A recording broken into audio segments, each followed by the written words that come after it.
Welcome, everyone, to our very first episode. I'm so excited to be recording our very own podcast here at WandrFul. We've been talking about doing this for a very long time, so I love that we get to finally share our knowledge and how we do what we do with our audience. And our very first guest is the first person that you meet at the door if you've ever contacted WandrFul. He's the one who's heard all the crazy ideas and qualifies whether we're a good fit to work with your company or not.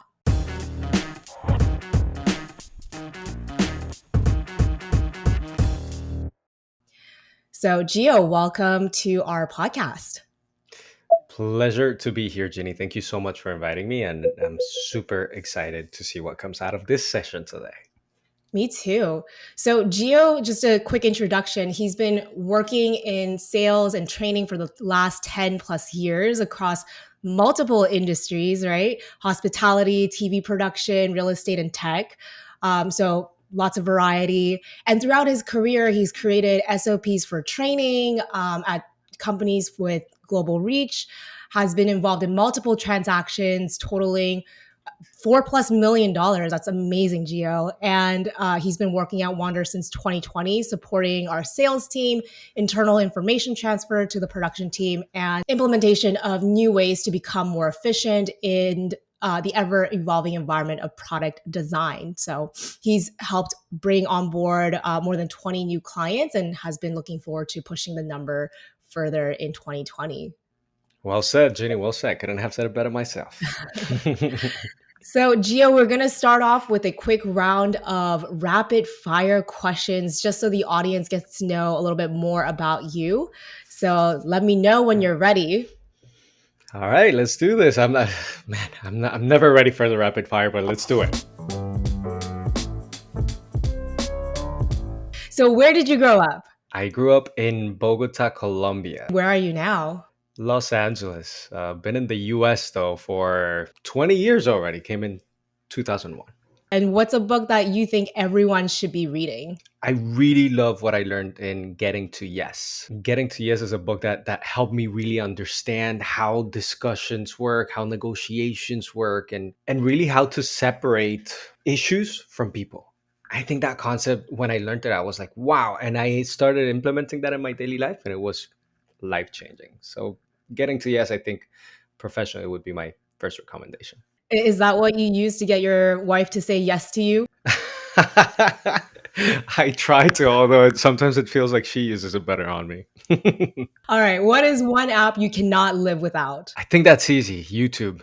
YouTube. I am on YouTube for everything. Yeah, I don't use Spotify. I don't use anything for music because I get all my music in YouTube. I get all the video content from YouTube.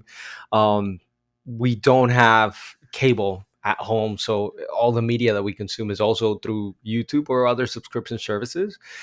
But for a lot of practical stuff, YouTube has helped me conduct very handy projects at home, train our dog, learn new things in cooking, learn new things in sales, repair stuff in my car, keeps me fed with all the music that I love, about with all my favorite artists, and helps me learn very important concepts for all other aspects of life. So YouTube has got a hold of me, I think. What do you think is the best invention of all time? The internet is a really important one because I feel like we've created a monster, but at the same time that has allowed so many people worldwide to access infinite sources of information. And I feel as a species, it has significantly reduced a lot of time that would go between invention and invention and invention and invention. So yeah, I think the internet is the most important invention of all time.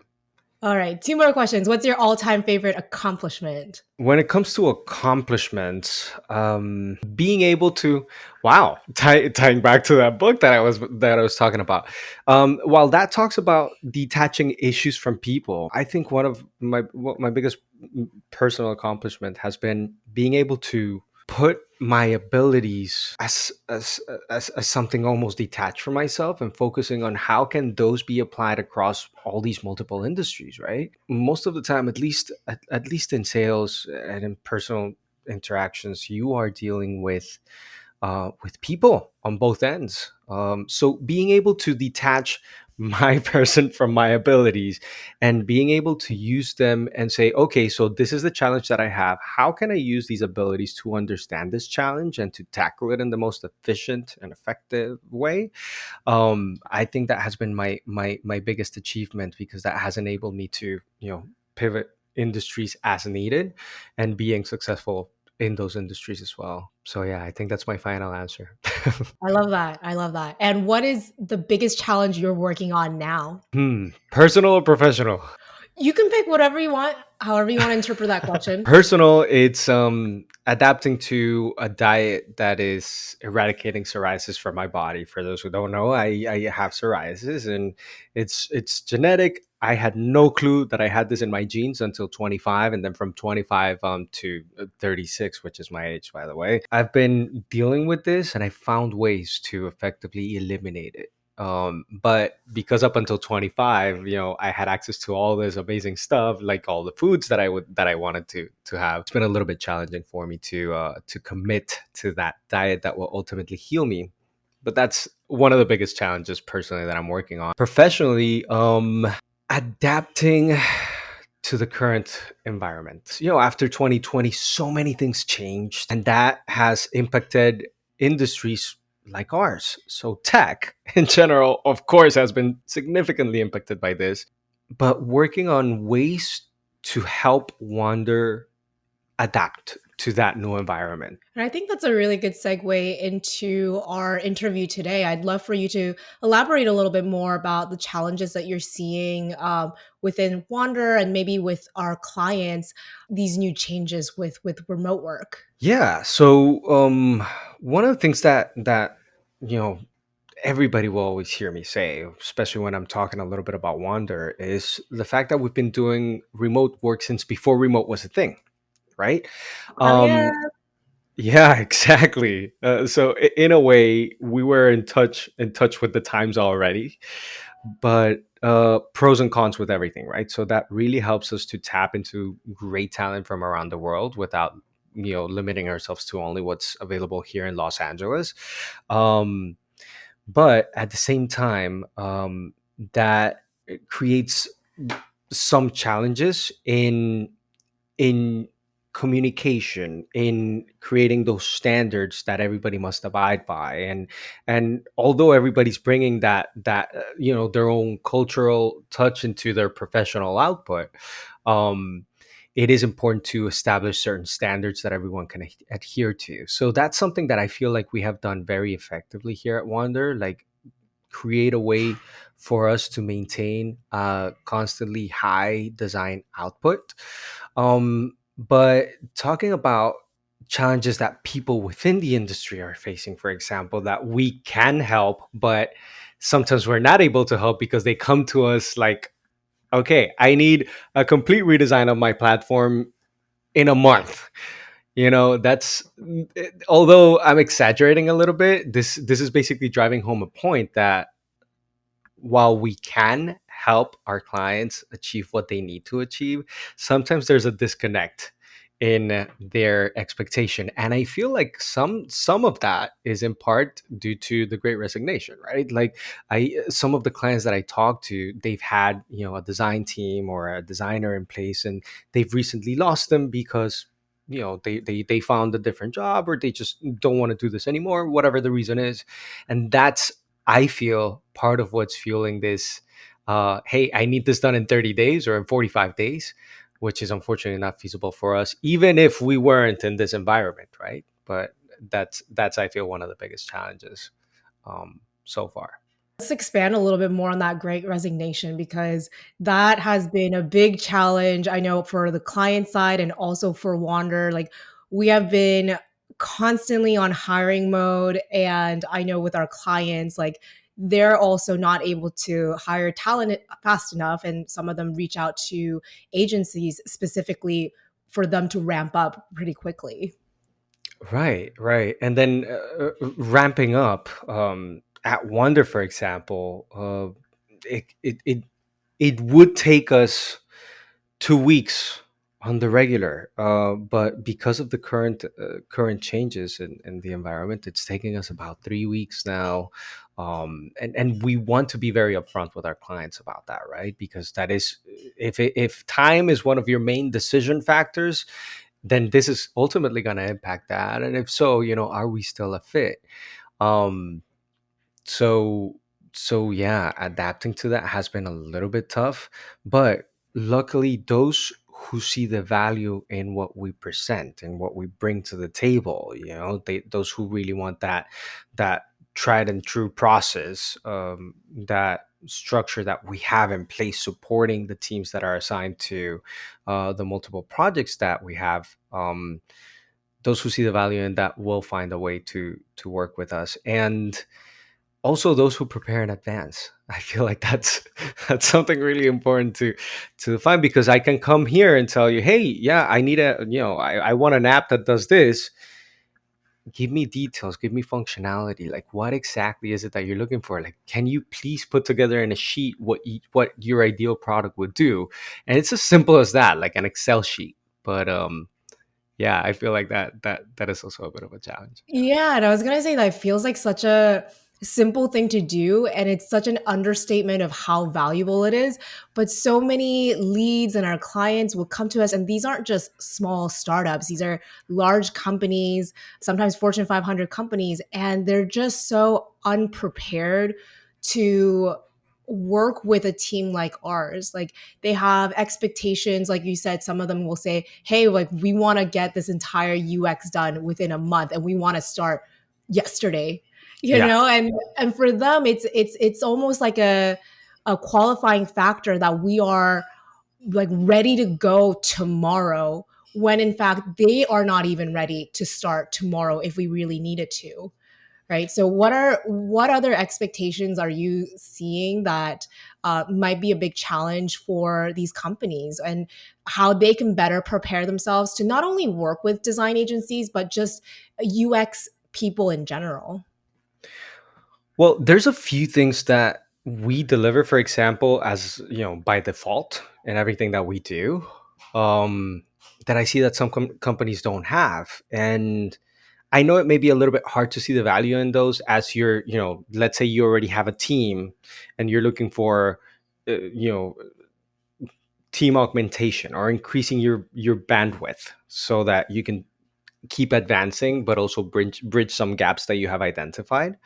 Um, there's little things like information architecture, service blueprint, having all of your user flows clearly laid out, that will ultimately help, whether it is a designer that you're hiring, whether it is someone from a freelance agency that you're hiring, or someone, or bringing in a team of experts, a design agency like Wonder, for example, that I feel would be extremely useful, because sometimes some of the products that our clients or some leads that I've talked to have can be very, very complex. So just having those three things: an information architecture, a service blueprint, and a clear diagram of all your user flows, how they interact and what they need to do, how they need to get to point A to B, could be extremely valuable, even if it's just for you to have and to update. It's literally one of those things that you would have on the wall, Yeah. pasted, so that everybody can look at it and refer to it, maybe contribute to it if needed, or do changes, as long as everybody's in agreement. And I've noticed that whenever we build that for a client, they're able to take that and run with it, and basically they have a blueprint of the house if they want to build a new bathroom in the house, for example, right? So they'll know where everything is, they'll know where support pillars are, and so on. They'll know where the aqueduct comes in, and so on. So it's super important to have those three key elements to convey what you have. Now, if beyond that you have, for example, everything laid out in Figma and well documented, amazing, because not only do we understand how it currently works and where each interaction leads and where each element of your product interacts with each other element to produce an outcome for the end user, but we will also know what was going through the designer's mind when they created this, right? And I feel like at Wonder, we've created a documentation library that is really really useful, not only internally but also for collaboration with our clients' teams. And that documentation is also often overlooked. Like a lot of times, I'll talk to leads or clients that do have those design files, but that's it. So when you come in, even if you're a designer or a product strategist, project manager, or whatever you are, you come in and you look at that, and unless someone is walking you through what you're looking at, it is possible that you're not going to make complete sense of it, or even if you're an expert, you see something, but you're not going to get the whole picture. So usually these elements are really important: the information architecture, service blueprint, flows, and proper documentation of everything that you have in Figma. Not to mention design systems, but that's another story. Yeah, it sounds like there's a lot of disorganization in terms of how design flows throughout the organization, right? A lot of times it S- could be where they're storing design files or like what the latest updates are, and what the designers are using might be even different than what the developers are using. Agreed, agreed. And that is where design systems come in handy, because I love using that, and I see that replicated elsewhere. But it's true. It's a single source of truth. The design system that will save you industrial amounts of time in design and development. And that, coupled with a product roadmap and a clear vision of what you want to achieve, will ultimately help not only your internal team, but also whoever comes in to support that internal team, um, understand what you're trying to do, what you currently have, and therefore help you get to where you want to go. Yeah, and I love that you bring this up because there's just so many nuances that companies overlook. Um, And I don't know about you, but so I when I look at trends in UX and some of the challenges that our clients and leads have been facing, it seems that over the last 10 years, so I've been doing UX for 10 years, UX has always been something that has been an afterthought. Everyone puts in so much stress and importance in engineering and like engineering talent. And it only feels like in the last 2, 3 years, UX has really blown up. And every company's like, oh, God, we got to invest more into UX. But to them, it's okay, we're putting money into UX, but they don't actually know what that means. Like they don't know how to put in the preparation and organization and how even the leadership team, how their leadership team is impacted by becoming more design centric. So I'd love to hear from you. Like, what are some of the trends or challenges that you're also seeing with some of the leads and clients you're talking to? Well, when it comes to user experience, I mean, the name says it, right? You have to talk to the user. You have to focus on the user for, to create an experience for them. And a lot of times, what happens is that, yes, you want to get a product out there to get the feedback from the people, but are you really going to blow it up and say, okay, the feedback that I've been getting is terrible, so I just need to scratch this and start over again? Are you really going to do that? Or are you really going to say, hey, this feature that I know I would find extremely useful is not a hit? Like, why is it not a hit? What are people not looking at, or what are they not seeing? And a lot of times we see that not talking to the end user, not identifying user personas, is a thing. Because, hey, I have this idea and I've seen other apps that do this, but I wanted to create an app that combines all of that. Great, amazing, that's a great idea, but let's talk specifics, and how are we going to do this, and who is going to be the end user? If you haven't identified that, unfortunately there's some work that needs to be done. And all of that is part of user experience. Like, user experience and user interface design is not just, hey, come up with some colors and paint this and make it look pretty. There's so much more that goes behind it. And what you were saying earlier, the fact that it was an afterthought for a lot of products that were created before, I want to say 2016, roughly. It is a thing that you're seeing today, where they've come they've come so far in developing features, and they become feature rich, And now they're having issues with discoverability, making sure that all of their users are really taking full advantage of all the functionality that this offers, and maybe sometimes disenfranchising some of the new users that come on board because you've been catering to those that are most technically proficient. So that balance can be achieved before. And let's face it, product is never going to be done, right? Product design is an iterative process that will always be prone to improvements. um but really, the best thing you can do, it's like when you're buying a house or when you're buying a car, like, you're gonna go out and you're gonna take a look at different things. You're gonna see different cars and different dealers, and you're gonna compare prices and maybe financing terms and mileage and condition and so on. And once you've narrowed that down, you have what you need to make a decision. Well, for design, this is gonna be your cash cow, let's say, or what's going to ultimately drive your company. How are you not investing that time, that due diligence, in developing stuff and creating stuff? So talk to users, identify user personas.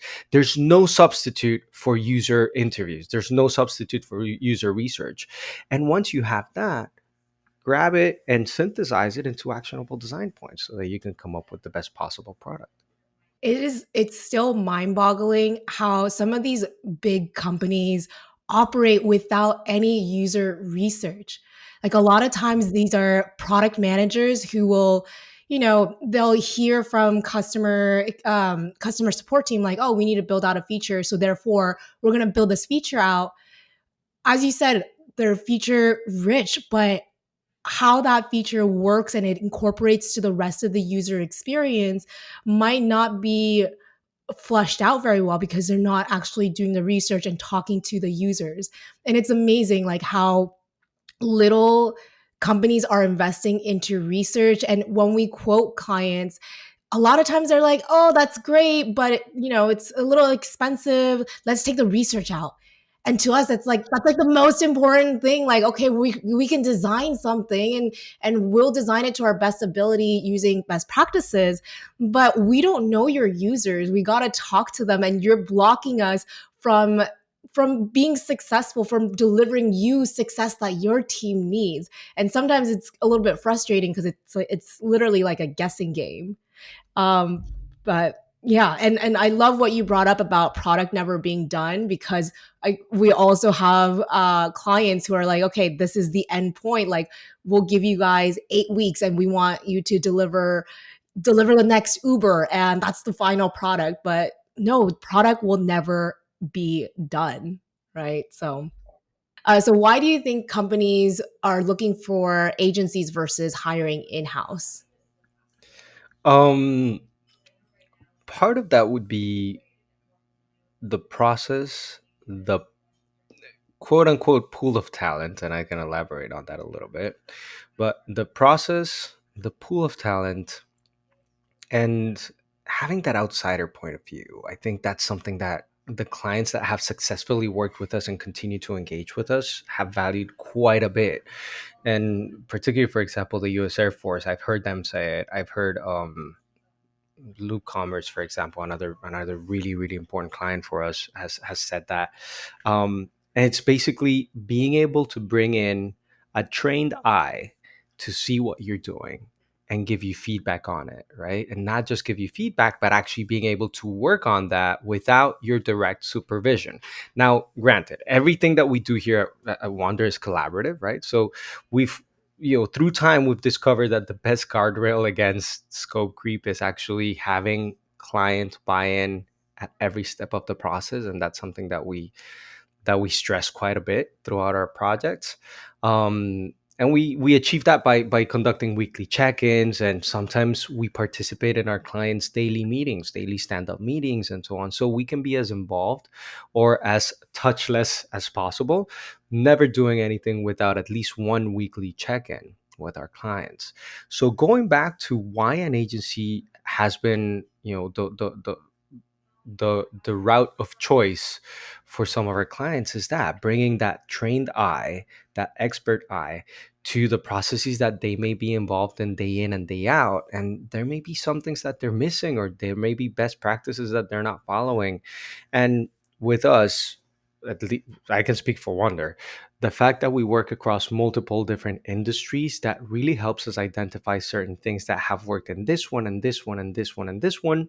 Because yes, our process is transferable, but um maybe we can apply something that worked in this particular example to this, because yeah, we have the experience, we've done this.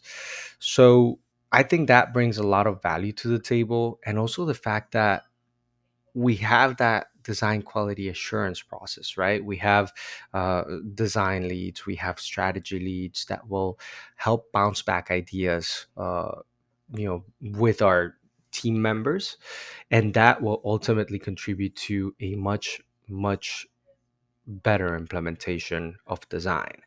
So the process, the external trained eye, the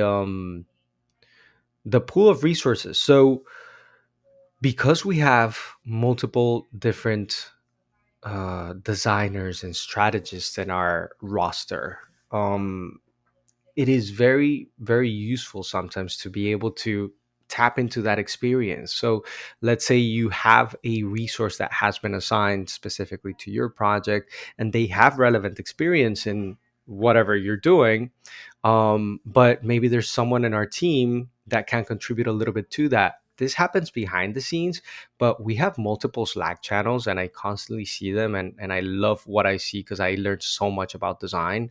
We have something called the Geek Fleet, for example, which I love because it helps me learn so much. We have Show and Tell or Lunch and Learn. There's different activities that help us feed that collective brain, right? So agencies versus bringing in your own resource, yes, there's a premium to that, but there's also a premium in the value that you're getting out of it. And I think the balance is found in getting a cost that you are comfortable with, or that you would normally allocate, for example, for hiring someone in house, but you're talking about something over a year. And how long is it going to take for you to train this person and to get them used to whichever procedures you have, and to actually begin producing output that is tangible? Versus, okay, you're going to invest this that you would in a year, but you're going to invest it over, let's say, 3 4 months. But by the end of those 4 months, you will have a specific project tackled effectively. So I feel like that is a very distinct advantage of working with an agency like ours versus going out and doing this on your own.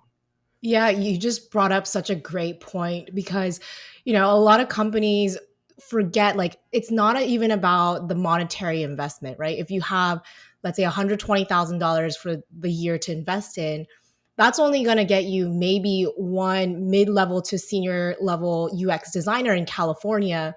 And that person might take a year to really ramp up and deliver the work that you need versus hiring an agency for that same timeline, we can deliver in 3 to 4 months because of the composition of the team that we provide. We have the researcher, the strategist, and the designer. And the important part too is when you're working in tech, time is so important, right? How fast you're able to deliver to your users new features and being able to deliver better quality over a shorter period of time to build that trust with them, that I think is so important. And not to mention, you're also delivering to investors and they want to see these milestones being built or being achieved at a faster pace. Now let's talk about that agency experience a little bit more, because I know a lot of our leads and clients have the same question when they're shopping around for agencies.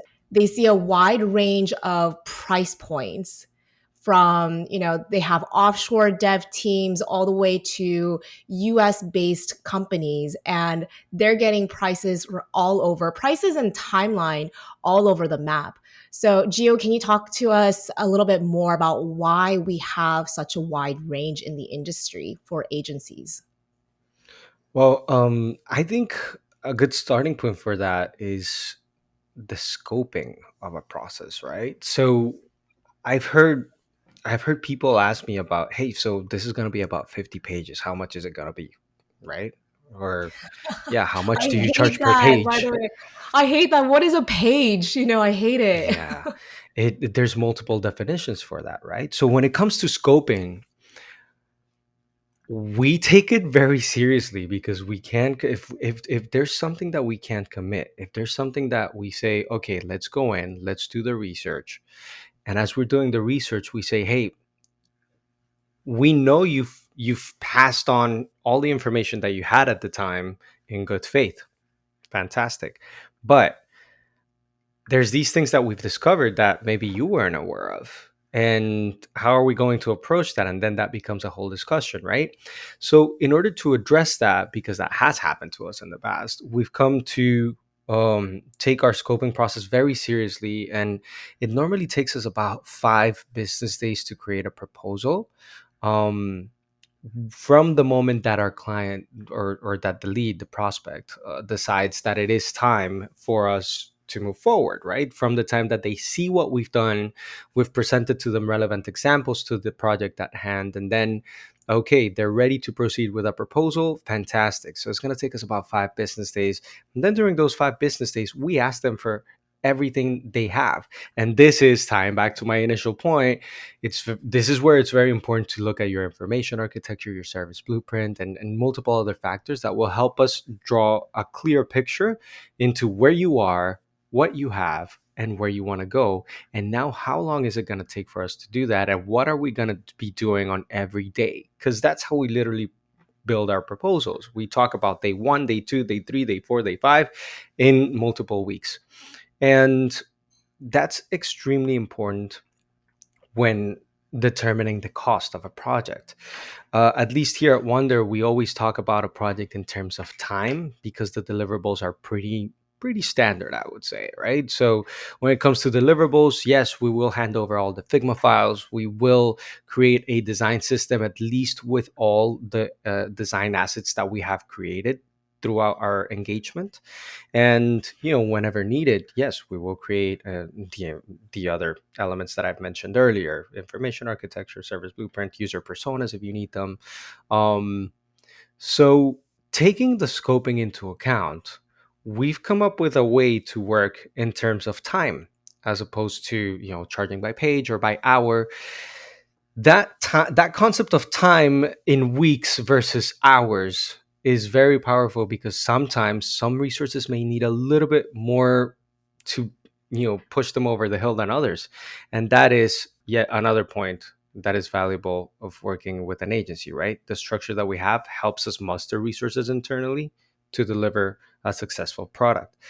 Now, what I've seen sometimes is that proposals that our clients have from other vendors um, may not have that much thought behind the scoping, right? So we could very well come up with a price and say, hey, work with us. We're the lowest price. And then once you're in the door, yeah, you're already engaged with us. So, hey, listen, we've come up with this other thing and this other thing and this other thing, and it's only going to get more expensive. Going back to the analogy of the mechanic, right? You go to a mechanic for one thing, they run it through the computer says it's this, and then the mechanic with their know-how says, okay, I'm going to fix this, but the problem is still there. So now let's try this other thing and this other thing and this other thing. We want to avoid that by having as clear a picture as we can from the very beginning, and creating a scope that is basically a bespoke solution to what you're trying to address. So I feel like scoping is one of the first elements that creates that disparity between the pricing. The other factor might be where your resources are at, like what you said. Like some companies have teams in other places, and us included, we have teams here in the U.S., we have teams in Canada, we have teams in Latin America, and it becomes a matter of how the of I think I've hit a bit of a wall here, Jenny, but I want to get to trying to explain a little bit of that price difference, right? So If we talk about companies that are completely US based, they're going to have a much different price point to companies that have teams in diverse locations like ours, and that is part of our competitive advantage. Now, if a client specifies that they really need a US based team, like the US Air Force, for example, they can only work with US based resources. Fantastic, we can do that, but that comes at a premium, and that's usually 25% above the normal rate that we have. Where if you know if you don't mind, if you have a resource from outside the US, we can assign you a very qualified resource, but that is not based in the US. So I feel like that's part of what contributes to that disparity. And there's no industry standard, there's no agency, no regulatory agency that says, hey, this is what should be charged and so on. Because UX is a bit of a young discipline, also tying back to why it was an afterthought not so long ago. Yeah, and there's a few things that you just mentioned there that I want to touch upon. And the first thing is um, having different agencies where the talent is based um, outside of the US, right? You're going to start having, yes, you're going to get much lower price points. So, for instance, if you have a design team out in India, you're going to pay a fraction of the price of a team that's based here in the US. But what you're going to get is one, time zone management. Like you're going to be in a completely different time zone, having to be on calls really late at night or early in the morning. And then two, also cultural difference, right? They might have the same process as a US based team, but the way that work is being delivered and communicated might be a completely different experience than the ones that you have here. And I want to just highlight with our team what I love, why I love building our team is we don't necessarily look for the cheapest talent, but more so the most important thing for us is finding the best talent, whether that talent is here in the US or overseas or near shore. For us, what's most important is one, the cultural fit, and two, the having the best talent. And the other thing I also wanted to touch upon is, when you were mentioning scope, and a lot of times the leads and clients that we work with, you mentioned they don't even know what they have because you might have a VP of product that just came in 3 months ago, so their knowledge of the product might not be as in depth as they would like it to be. And so when we're scoping or when we start working with these clients, we start discovering like, oh shit, like we didn't even know that you knew that there was, all this other functionalities. And now that's throwing our timeline off completely of, um, because of this, I don't want to say unpreparation from the client side, but sometimes they just don't know what they don't know. Um, Agreed. and so talk to me a little bit more about um, the importance of aligning on one, the vision, and how we're able to get that information from our clients.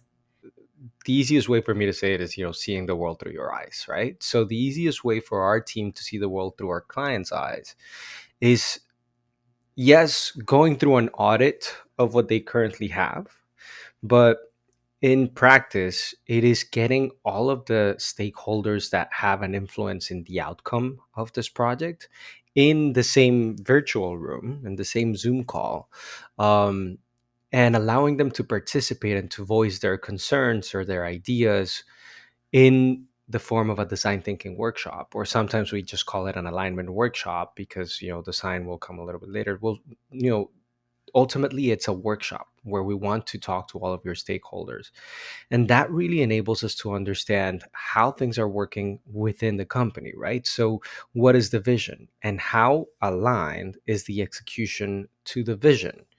um, where does sales pull towards to? Where does customer success pull towards to? Where does engineering pull towards?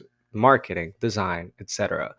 And sometimes you realize that they're actually pulling in different directions. Of course, everybody's trying to do their job, everybody's trying to get the right resources for their own department. But in doing so, the true north can be blurred a little bit. So when we come into these workshops and we allow everybody to participate, it's like creating a safe space for everybody to contribute. And that contribution will ultimately shed light onto what can be done to improve what is currently in place, and how, for example, customer success is transferring information to either engineering or design, and from there what happens. All of that understanding is extremely important, because based on that we will be able to say, okay, so now that we know what you want us to do, knowing that this is how you work, may I suggest that you modify one thing or another in your process? Because if we deliver this to you, it's going to be delivered and it's going to work. But if things keep going the way they're going, it's not going to last too long, and your investment is not going to have its highest and best use. So that alignment is extremely, extremely important and needs to happen the first day of the project. That's why we always kick off our projects Oh like yeah. that. Oh yeah. Like we have had moments where we thought we were going to lose a client because the client team was so misaligned with what was to be delivered, or even how it was delivered.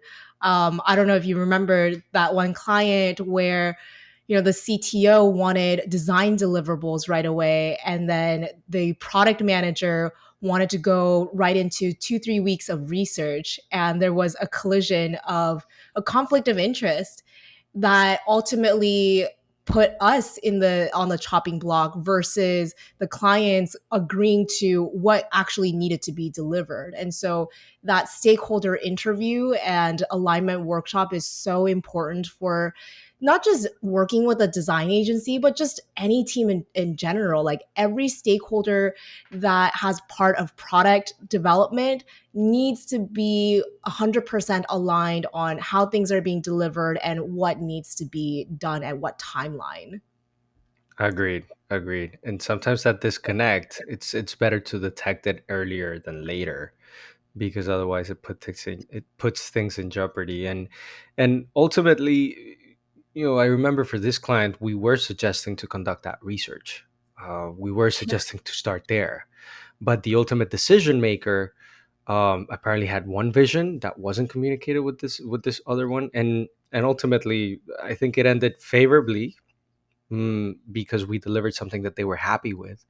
But ultimately It I was a think, bumpy road. yeah, it was a bumpy road, and I think they ended up losing that person that was like a roadblock. If not losing, and I mean losing from the project standpoint. I'm not sure if the person was not participating in the project anymore, or if the person just left the company. But it almost seemed like the person was invested in not seeing us succeed. And once that changed, everything changed for the better. So it's so weird, right? Not only is it how are things laid out, but also the people and egos and how all that gets in the way. Oh So yeah. yeah, in Talk addition, about like the as if it wasn't issue. enough. Yeah, Talk talk about about what? the issue, not the people. Exactly. Yes, that's you see. That's why it's extremely important. But yeah, it's a thing. As if there weren't enough variables with design itself, you also have to deal with the people. So it's super interesting. But that's part of what we do. That whole education of the customer or the client, helping them see the value in what we do. The ideal client for us, and I always tell this to people when I hear it on calls, I'm like, oh my God, I am so relieved that you're talking to me about it, because normally it's me talking to you about it and telling you, helping you see the value in that. So I really love it when clients come in and they say, hey, we know we need the research, we know we need this, so how are we going to do it?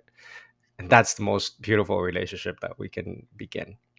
Yeah, I love that. I love when we have clients that come in and they see the value of design. And those are, as you said, those are the type of partnerships that we are looking for, because otherwise, what ends up happening is we're educating our leads on, and we don't mind, but we're constantly having to educate why they need to invest into research, user experience design, and not let those things become an afterthought and something where they're like, oh, we only have 5,000, 10,000, or $20,000 to invest into UX, whereas we're spending, quarter million a plus on engineering. Like, we love clients that see the value of good design, because that is ultimately going to help them get the most out of their return on investment and succeed as a company. My last question. So, for any companies that are looking to invest into UX or even hire a design agency, what would be your best advice to them? Knowing what you want and also being open to understanding that we're bringing more than just a designer, more than just a strategist to the table. We're bringing that collective brain that is focused on UX, that is passionate about UX, and let us guide you. Right? Don't impose. Like, you're coming to an agency for a reason. You're coming to an expert for a reason. It's like me showing up to a doctor and telling him what my symptoms are and what I think it is.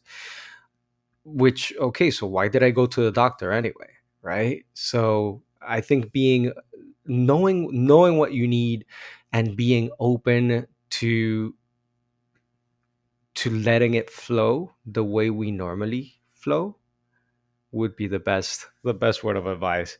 Because otherwise, yeah, you can hire someone from Upwork, and you can hire someone and train them yourself, but it is going to require a lot of time from your part as well, and that is the main reason why you're coming over because you don't want to be deeply involved in that. Yeah, and if I can be more specific to what you just said, I think Hmm. what would be helpful is knowing what kind of partnership or what kind of working collaboration you want with a Hmm. team, because you might not even know what you want to build, but if you have the right partners and collaborators, you're going to get to the vision that you want. So I think that I'd like to specify and say, know what kind of partnership you want. Yeah, yeah, that's true. And I like that you mentioned that, because when it comes to partnerships as well, we have worked with multiple other agencies in different capacities, right? Sometimes it's for development, sometimes it's for marketing, but creating that partnership network, I think, is something that is very valuable too. So I had something just last week where, they came to us, and we were in a fit, unfortunately, because one of the prospects designing factors was that the agency had experience in life science, I believe. And we do have some experience with healthcare. We do have some experience with some apps that are involved with life science at a certain level, but not in the deep level that they wanted to. So we refer them to one of our sister companies, as I like to call that. And I think being able to leverage that network is really interesting, because we're ultimately here to help. Our time is coming to an end. Is there anything else that you'd like to share with our audience? Design first is probably one of the wisest investments that you can do. So design it, think it through, and then go build it. Instead of just go build it and put it in front of people and then get feedback, because honestly, that can work, but it's not the most effective route. So design it before you build it. I love it. Measure twice, cut once. Yes, exactly. That is my closing thought, I think. Awesome. Thank you so much, Gio, for your time. And for anyone who is interested in working with our team, Gio will be there to greet you at the door. All you have to do is go to our website and book a time with our very own Giovanni Henao. My pleasure, Jenny. Thank you for having me.